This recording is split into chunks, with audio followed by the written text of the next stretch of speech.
Hace algunos años se publicó la historia de una viejecita que vivía en la parte norte del planeta, allá donde el clima es muy intenso. Y esta señorita vivía muy sola.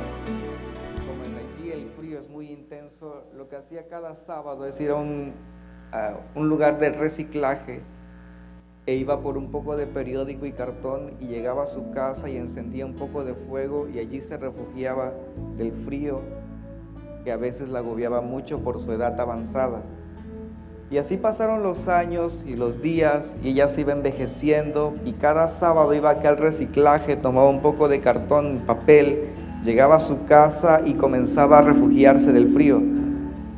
Pero una tarde en que ella estaba haciendo el fuego, entre todo ese periódico que estaba observando, encontró un folletito que tal vez usted ha leído en algún momento. Y cuando comenzó a leer ese folletito, ella conoció y comprendió el mensaje del sábado.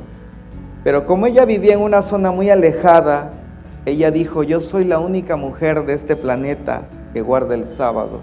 Yo soy la única mujer de este planeta que es fiel a Dios. Y los años comenzaron a avanzar y ella seguía teniendo en su corazón una tipo de alegría, porque ella se consideraba la única mujer fiel en este planeta, porque ella consideraba que era la única que guardaba el sábado. Pasaron los años y el frío siguió y la edad de esta mujer comenzó a avanzar. Y un día en una oración le dijo al Señor: yo quiero morirme y morir pronto, pero antes de fallecer quisiera conocer una persona en este mundo que también sea fiel como yo lo he sido desde que conocí este mensaje del sábado. Y una tarde un hombre llegó a su puerta y le dijo: yo soy un adventista del séptimo día y yo guardo el sábado. Y entonces la mujer alabó a Dios y dijo: habemos dos personas fieles en este mundo. Y después, cuando la conversación continuó, se dio cuenta de que habían millones de personas, al igual que ella, que guardaban el sábado y que se consideraban fieles a Dios. Y en esta mañana quisiera estudiar algún concepto que tiene que ver con nuestra fidelidad en diferentes áreas, y tal cual es el proyecto que presentamos en este sábado, que tiene que ver con nuestro estilo de vida y nuestro ser integral. Para ello deseo que vayamos a nuestras Biblias en el libro de Daniel y vamos a iniciar en el capítulo 1. El libro de Daniel en el capítulo 1.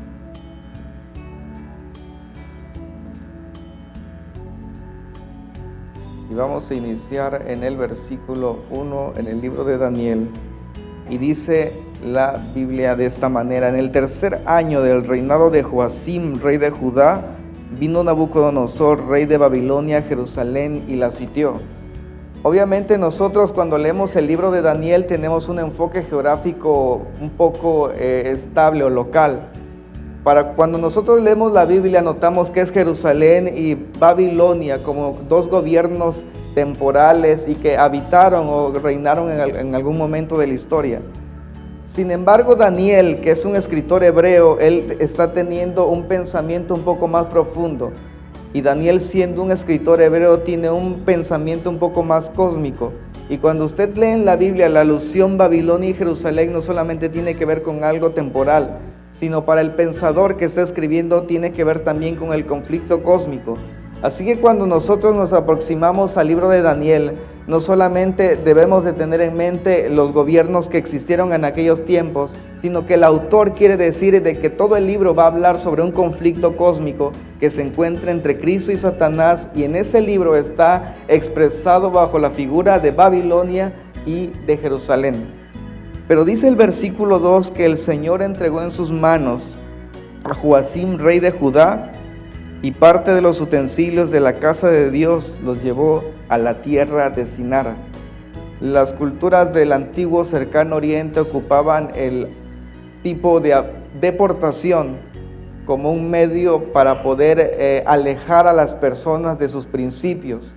Lo que hacía esta gente era tomarlas de su lugar de origen y llevarlos a otro lugar para poder cambiar su cosmovisión, cambiar sus ideales, cambiar su cultura, cambiar su lengua. Y por eso cuando usted nota en el Nuevo Testamento el judaísmo de la diáspora, hay un judaísmo que es muy celoso, pero hay un judaísmo que le gusta el griego, que le gusta la filosofía, que le gustan los juegos. Y de hecho Pablo también cuando escribe el Nuevo Testamento, él ocupa algunas figuras que son propias del Imperio Romano, de la cultura griega, porque todo eso influía y era el objetivo de todos esos imperios, cambiar la cosmovisión de las personas y volverlas a la suya, y era el objetivo de Nabucodonosor y de toda su gente. El objetivo era que Daniel y toda esa gente que venía con él cambiara su cosmovisión, se alejaran de sus principios religiosos judíos y se volvieran a la religión caldea. Dice el versículo 3: Entonces el rey dijo a Aspenaz, jefe de los eunucos, que trajese de los israelitas del linaje real y de los príncipes. Cuando usted lee esta frase o esta expresión o este versículo, se da cuenta de que el que va a dirigir a Daniel y a sus compañeros es el líder de los eunucos. Y obviamente en aquellos tiempos lo que hacían los reyes era castrar a toda la gente que iba a vivir o que iba a trabajar en su gobierno, como una medida de protección y para cuidar también a su gobierno y para su familia. Y de hecho hay una profecía que se encuentra en Isaías 39:7, donde se le dice a Ezequías que sus hijos iban a ser deportados, se iban a llevar todas sus cosas, e inclusive se le profetiza a él que sus hijos iban a servir en la corte de Babilonia como eunucos. Y bajo esta expresión, mucha gente cree que Daniel y sus compañeros tuvieron que haber pasado por la castración, porque era un reglamento para poder servir en la corte de Babilonia. Y dice el versículo 4 que eran jóvenes sin defecto, que trajesen jóvenes sin defecto, de buen parecer, entendidos en toda sabiduría, cultos, inteligentes y aptos para servir en el palacio. Y la última frase dice que les enseñasen las letras y la lengua de los caldeos. Estas letras, que eran el sumerio, el acadio, el caldeo, tenían que ver con el asunto de la diplomacia, el asunto de la religión, o el asunto que tenía que ver con el dialecto cultural o que se hablaba en aquel entonces. Pero cuando usted lee la expresión la lengua de los caldeos eran expertos en los astros, y para las culturas de aquellos tiempos y para mucha gente actualmente considera que cuando ellos leen los astros pueden seguir los principios de la vida o pueden seguir el destino del hombre. Es por eso que actualmente se promueve en muchos programas de radio y televisión leer las cartas, leer el horóscopo y leer otra serie de cosas similares, porque para toda esta ideología los astros guían el destino del hombre. Pero cuando usted lee Apocalipsis se da cuenta de que el ángel tiene las estrellas en su mano como una forma de decirle: si ustedes consideran que las estrellas dirigen el destino del hombre, el ángel toma las estrellas en su mano, diciendo que es Dios el que dirige el destino del hombre. Y el objetivo también de este rey no era solamente volverlos expertos, letrados, inteligentes, sino también el objetivo de él con esto que se traduce como lenguas de los caldeos. El objetivo también era volverlos sacerdotes, enseñarles magia, enseñarles adivinación, tal cual toda la gente que estaba allí en el palacio del rey. Era el objetivo. Sin embargo, pasa algo en el versículo 5. Dice el versículo 5 que el rey le señaló una porción diaria de la comida real y del vino del que él bebía, y que los educara durante 3 años para que al fin de ellos se presentasen ante el rey. Cuando usted lee este versículo va a notar que hay 2 frases, la comida y el vino, y la comida se traduce como carne. Y estas 2 figuras, nosotros como adventistas tenemos 2 alimentos litúrgicos, que es el pan y el vino cuando hacemos la Santa Cena. Pero para un culto babilónico y de dedicación a Marduk, que era la primera divinidad babilónica, para adorarlo se comía carne y se comía vino. Y entonces cuando una persona comía carne y vino en una mesa de Babilonia, era una forma de demostrar lealtad a la deidad babilónica que era Marduk. Y así que Daniel y sus amigos no solamente tienen el problema de cuidar su vida o de cuidar su estilo de vida, sino aquí está también en juego un problema de adoración, porque si ellos comen esa comida, no solamente están perdiendo sus principios, sino también están sometiéndose al culto babilónico y están diciendo, nos sometemos, lo comemos y entonces servimos a la divinidad principal de Babilonia. El objetivo de Nabucodonosor era alejar a estos muchachos de sus principios, de sus ideales y cambiar su cosmovisión de una manera completa. Pero vamos a leer el versículo 5 y después el 6 y entonces también vamos a ver un tipo de resistencia por parte de estos muchachos. Dice el versículo 6, entre estos estaba Daniel, Ananías, Misael y Azarías de Judá, a quienes el jefe de los eunucos puso nombres. A Daniel lo llamó Belsasar, a Ananías Sadrac, a Misael Mesac y a Azarías Abed-nego. Como ustedes saben, para un hebreo el nombre era parte de la esencia de ellos.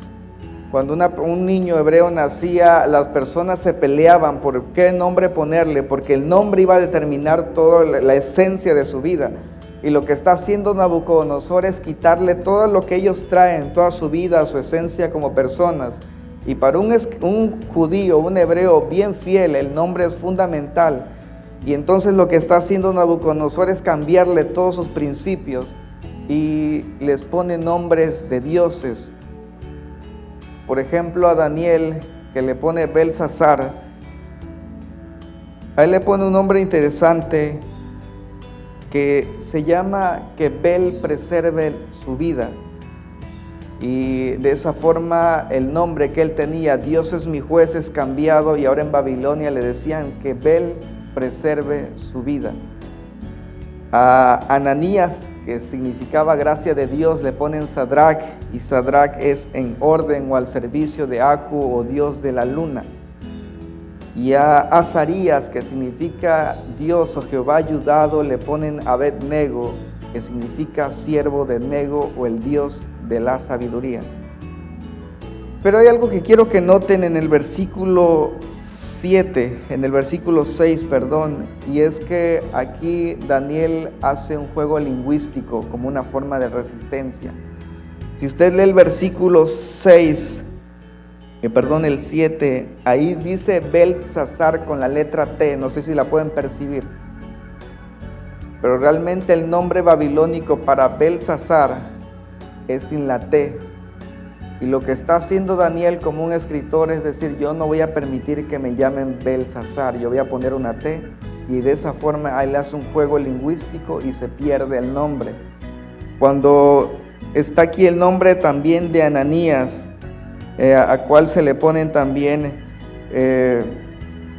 le ponen Sadrac, el nombre es Sadra-Aku, pero Daniel igual de la misma forma vuelve a cambiar la palabra de Sadra-Aku y pone Sadrac. Y cuando hablamos también de Azarías, que es Ardinego, él pone Abed-nego también como una forma de resistirse a eso. Y Daniel, cuando está escribiendo él está diciendo, yo no me voy a llamar como ellos me quieren poner.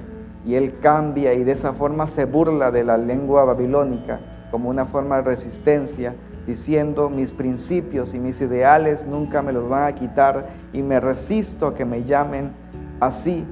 Porque en este mundo se necesita eso, tal cual lo expresó Elena de White, que hombres y mujeres que no se compren ni se vendan, que sean leales, aunque se desplomen los cielos, y que se mantengan de parte de la justicia, tal cual lo es la brújula al polo. Pero dice el versículo 8, que Daniel propone en su corazón a no contaminarse con la comida ni con el vino del rey. Por eso pidió al jefe de los eunucos permiso para no contaminarse. Y vuelvo a retomar la idea, comer esa comida o comer ese alimento, no tenía tanto que ver con un asunto de cuidado o de preservar su salud, porque obviamente ellos ya lo hacían. Si ellos comían, no solamente estaban negando sus principios, sino también se estaban sometiendo al culto de Babilonia. Y cuando usted lee el versículo 12, cuando él pide la dieta que él desea seguir, él dice: prueba a tus siervos durante 10 días, danos legumbres a comer y agua para beber. Y esta frase es una réplica de Génesis 1:29, cuando Dios dijo que de toda planta que dé semilla les doy para comer. Daniel está tomando esa frase y la está expresando en este versículo, diciendo de que si Marduk pide carne y pide vino, él se retrocede a la creación y dice: mi Dios me pedía toda planta que dé semilla, me ha dado para comer. Y de esa forma él está diciendo: si para Marduk se le adora comiendo carne y vino, a Dios se le adora de toda planta que dé semilla, me es dada para comer. Así que lo que está haciendo aquí Daniel es lo que Pablo expresa allí en Corintios 10:31, que dice que si comemos o bebemos o hacemos otra cosa, que sea todo para la gloria de Dios. Y el versículo dice 15, que al cabo de los 10 días el rostro de ellos se veía mejor y más nutrido que el de los otros jóvenes que comían de la comida del rey. Y desde entonces el guarda tomaba la ración del vino de ellos y les daba legumbres. Y dice el versículo 20, que cuando terminó todo ese periodo de prueba, en todo asunto de sabiduría e inteligencia el rey los consultó y los encontró 10 veces más. Este capítulo tiene una introducción y una conclusión muy interesante, ya que cuando usted se introduce en este capítulo va a ver que Dios le da a Nabucodonosor los utensilios y todos los servicios que eran para el templo, y se los entrega y se los llevan a su templo. Pero cuando termina el capítulo, ahora Dios entrega inteligencia y sabiduría a sus siervos. Así que esta es una figura hebrea literaria donde se comienza con la misma idea y se concluye con la otra. Al principio pareciera que hay algo malo, pero por la fidelidad de estos muchachos, entonces se concluye con algo bueno. Al principio Dios da tal vez a sus enemigos, pero la fidelidad hace que al final ahora Dios dé a sus siervos. Actualmente, como adventistas, predicamos sobre muchos aspectos, sobre salud, como la bebida, como la comida, como la carne, como el descanso, como el estilo de vida. Y decían ciertos autores que a veces nos preocupamos por asuntos tan comunes y prácticos, que hay asuntos que no percibimos, con los cuales Satanás también nos tiene presos.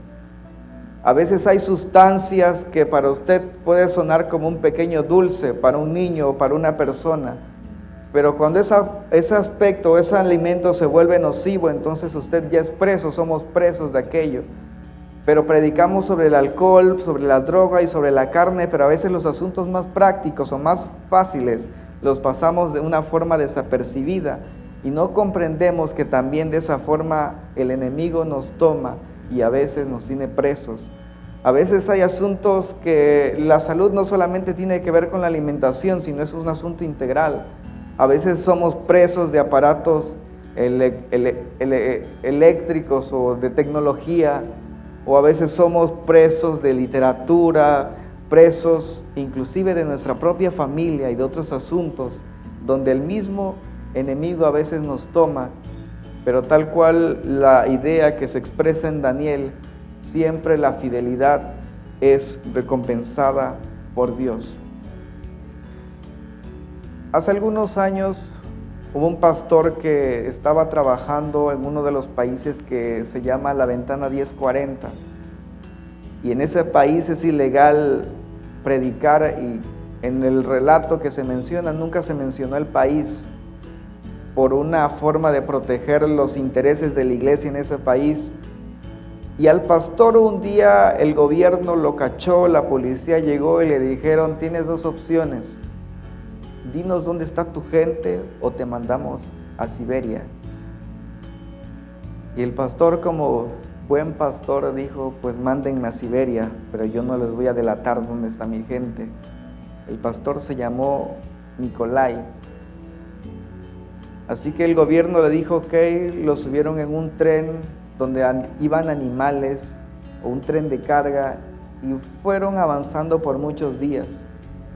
Y cuando llegaron al campo de concentración le dijeron, su trabajo va a ser golpear las rocas para hacer una cantera en esta zona. Y al pastor, después de que venía vestido aquí con un traje elegante y con zapatos limpios, se puso una ropa de un trabajador común y comenzó a tomar aquella herramienta y golpeaba las rocas. Pero eso no era lo que a él le preocupaba. Él comenzó a trabajar un lunes, el martes y el miércoles, pero a él le preocupaba, ¿qué es lo que voy a hacer yo el sábado? ¿Voy a trabajar o qué me va a pasar a mí? Y el viernes él se puso a orar y dijo, Señor, yo tengo que ser fiel a ti. Y cuando llegó el sábado, él se levantó muy de mañana. No le permitían tener Biblia, pero él se sabía muchos versículos de memoria y se los repetía en las mañanas. Y tenía su devoción personal y dijo, ese sábado en tus manos encomiendo mi vida. Y todos sus compañeros salieron de las barracas, que eran como maderas que estaban apiladas. Y él se quedó ahí sentado, orando, pidiendo a Dios. Y después llegó un agente y le dijo, ¿te sientes enfermo o no puedes trabajar? Y el pastor le respondió, yo soy adventista y yo guardo el sábado. Y el agente sacó un arma como tipo macana y le dio en el estómago. Y le dijo, si sigues con esos pensamientos aquí no vas a durar mucho. Y después le dio una patada y se fue. Y el pastor dijo, gracias Señor por permitirme ser fiel a ti. Y pasó el sábado, él siguió trabajando y cuando llegó el jueves comenzaba a temblar. Porque como cualquier cristiano a veces nos llega el miedo por ser fieles a Dios. Y cuando llegó el viernes mucho más, se pensaba, ¿qué voy a hacer el sábado? ¿Qué me pasará? Y cuando llegó el sábado, de nuevo se quedó allí sentado y dijo, si a mí me hacen algo, yo soy fiel a Dios. Y llegó el mismo agente y dijo otra vez, sacó la macana, le dio ahora dos patadas y se volvió a ir. Y comenzó la siguiente semana y ya estaba más preocupado porque en la semana el agente le dijo, si vuelves a reincidir, te vamos a enviar a la caja. Y llegó el viernes y el sábado se levantó y el comandante le preguntó, ¿vas a trabajar hoy? Y le dijo, no, yo soy fiel a Dios. Y entonces lo llevaron a una caja literal de madera, pero muy pequeña. Y entonces al pastor lo metieron y el agente comenzó a clavar cada extremo. Y obviamente si usted alguna vez se ha entumido por un momento viajando, algo así, este pastor tardó la primera vez 9 días y según él relata, él tanto se afectó físicamente, tenía que hacer sus necesidades en esa caja, se vomitaba. Y entonces, no sé si usted ha visto alguna vez un animalito o ¿qué será? Un caballo cuando comienza a andar, que apenas si puede poner los pies.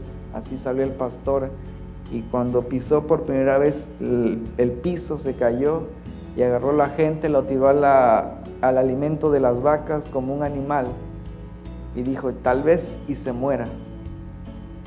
Tardaron 5 días y este hombre se volvió a recuperar, pero cuando llegó el 5.º día ya era viernes otra vez y le dijeron, si vuelves a reincidir te vamos a enviar a la caja, y volvió a la caja. Y esta vez no fueron 9 días, sino fueron aproximadamente 15 días. Y cuando el agente lo sacó, literalmente él ya estaba casi desmayado, lo echó a la paja. Y allí había un buey. Y el buey según él escribe, el buey lo observaba siempre. Y no sé cómo él lo analizaba, pero él notaba cierta conexión con el buey, como de tristeza o como de compasión, y el agente a veces por pura lástima le llevaba un poco de agua y le daba de beber un poco. Los días pasaron, se volvió a recuperar, pero esta vez el viernes él oró a Dios y dijo: Señor, yo ya no voy a aguantar un día más en esa caja. Si tú me quieres llevar, estoy listo, porque si yo vuelvo a entrar a la caja, yo me voy a morir. Pero si me llevan, yo lo voy a hacer como fiel servidor tuyo. Y llegó el día sábado, y ese día llegó uno de los superiores de aquel campo de concentración y preguntó si había un problema en aquel lugar, y dijo: hay un hombre que se niega a trabajar en sábado porque dice que es el día de su Señor. El hombre lo llamó y le dijo, explicaron todo el asunto, y le dijo: te propongo algo. Aquí en este campo de concentración se necesita una porción de agua diaria para suplir todas las actividades. Si tú haces todo eso y el viernes haces lo del viernes y lo del sábado, entonces podrás descansar el sábado. Hay una carreta y en el establo hay un buey, y con ese buey tú vas a ir al río, ir y venir, y entonces si el viernes tienes la porción del sábado, entonces, tú vas a descansar al día siguiente. Y el pastor dijo: amén. Y entonces vamos a hacer ese plan. Lamentablemente el buey no tenía las mismas intenciones que el pastor. El pastor se levantó muy de mañana y el buey todavía estaba muy dormido, lo empujaba y el buey le decía: quítate. Y él estaba ya muy preocupado porque el buey a partir de las 9 de la mañana se levantaba y cuando se ocultaba el sol y ya era tarde, apenas si podían ellos llenar la porción del día viernes o del día que le tocaba. Y obviamente eso se volvió un reto y trató de entrenar al animal para poder hacer la porción o la ración del día viernes y la del sábado. Pero hasta el día jueves él no había logrado nada, y el jueves estaba consciente de que el viernes no iba a poder lograrlo. Así que ese día oró a Dios y dijo: Señor, tú tienes que hacer un milagro. Y cuando llegó el viernes, el más despierto era el buey. El buey ya estaba como haciendo sus sonidos de que estoy listo para trabajar. Y el viernes iba y venía, y por la pura misericordia de Dios llenaron lo del día viernes y lo del día sábado. Y él pensó que esa misma actitud del buey le iba a mantener todos los días, y cuando llegó el domingo se dio cuenta de que volvía a su flojera y no le gustaba trabajar tanto como a él. Y según este relato que lo ha publicado la Iglesia Adventista en editoriales como Gema o como Apia, en español o en portugués, es una obra que se llama El Buey Adventista, aunque suene raro, así se llama la obra en inglés, en español y en portugués, perdón. Y continuaron con esa actividad, y siempre el cocinero lo veía y decía que este hombre tiene algo muy interesante. Y cuando este pastor pudo salir de aquel lugar, un día le tocó a otro trabajar con el buey, pero el otro trabajador no era adventista. Y trabajaron toda la semana y quería llevar a trabajar al buey en sábado, ya que el sábado el buey también descansaba y no se levantaba para nada. Y el cocinero le dijo: no vas a hacer nada, porque según escuché, ese buey es adventista. Y pasó el tiempo, y este hombre que era cocinero se interesó mucho por eso. Y de esa forma él, solamente observando, conoció el mensaje del sábado, y posteriormente en ese campo de concentración él fue una persona que se entregó a Jesús. El pastor nunca supo nada de ese hombre hasta posteriormente, pero por el simple hecho de observar las actitudes del pastor y su fidelidad, entonces él dijo: yo quiero ser como ellos. Y tal cual lo expresaba un hermano en la mañana, el mejor sermón no se da desde este lugar, porque aquí nos paramos con trajes bonitos, expresamos contenido muy bonito, decimos cosas, cantamos, hablamos, pero el reto más grande es salir a las calles y hablarles realmente a la gente que necesita a Jesús, realmente expresar una actitud que realmente refleje el carácter de Jesús. Porque a veces nos sentimos muy cómodos en la iglesia, mientras hay gente allá afuera que está necesitada. A veces nos preocupamos tanto por nuestros programas, por nuestras actividades, y nos olvidamos de que allá afuera hay gente que necesita de Jesús. Y si usted quisiera predicar un mejor sermón, lo podemos hacer con nuestra propia vida, ya que el mejor sermón no se da aquí, sino lo hacemos cuando bajamos de él y empezamos a reflejar el carácter de Jesús. Amén.